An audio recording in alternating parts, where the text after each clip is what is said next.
amis internautes Mak TV Sénégal. Bonjour et bienvenue à la une de ce vendredi 27 mars que nous allons démarrer avec la bonne nouvelle des acteurs des médias. Le président du Conseil des éditeurs et diffuseurs de presse a annoncé ce jeudi que des autorisations spéciales pour travailler à l'heure du couvre-feu seront disponibles à partir de ce lundi. Selon Mamadou Ibra Kane, le ministre de l'Intérieur leur a remis un lot d'autorisations permanentes de circuler sur l'ensemble du territoire national. Cette autorisation est valable pour tout le personnel des médias, notamment les chauffeurs et les imprimeries. En attendant, les acteurs des médias peuvent utiliser les cartes de presse pour se servir de laissez-passer renseignement Mamadou Ibra Kane.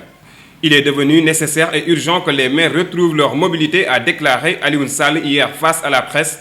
Le collectif des maires du département de Dakar demande leur dérogation au ministre de l'Intérieur. Selon leur président, les maires ne doivent pas être concernés par le couvre-feu en vigueur. Alioune Sall juge inacceptable qu'un maire soit confiné à 20h. Ainsi, le collectif réclame un arrêté du ministre de l'Intérieur qui leur permettra de s'impliquer à la lutte contre le coronavirus. 2036, c'est le nombre de détenus graciés par le président Macky Sall cette année. Un chiffre record. En ce qui concerne la traditionnelle grâce présidentielle, le chef de l'État a sans doute profité à cette période de la pandémie pour désengorger les prisonniers sénégalais. Un acte très apprécié par l'Association pour le soutien et la réinsertion des détenus, même si leur président pense que Macky Sall doit faire mieux.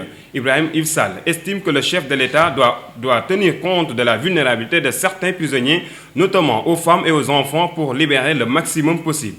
Le couvre-feu, c'est pas un jeu, a-t-il déclaré le commandant de la brigade de Han hier devant les micros de Mak TV. Le commandant Moussa Ndiaye met en garde toute la jeunesse a fait appel plus de responsabilité. Le commandant a par ailleurs déploré les bastonnades notées ces derniers jours.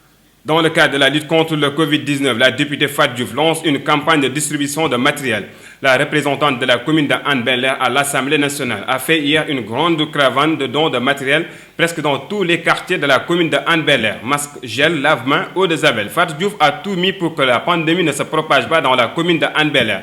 Et selon la députée, ces dons de matériel hygiénique participent aussi à la sensibilisation des populations sur la gravité de la maladie qui préoccupe le monde entier. Et c'était tout pour aujourd'hui. Merci de nous avoir suivis et restez connectés sur Mak TV Sénégal.